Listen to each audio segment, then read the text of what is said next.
দেখো, এই হাতগুলোকে ভালো করে দেখো।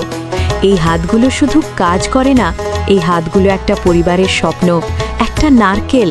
তার ভেতরের শক্ত খোলস, আর সেই খোলস ভেঙে আঁশ আলাদা করে কত কষ্ট, কত ধৈর্য। তুমি কি কখনো ভেবে দেখেছো? রোদে পুড়ে ঘামে ভিজে দিনের পর দিন এই পরিশ্রম, শুধু দুমুঠো খাবারের জন্য।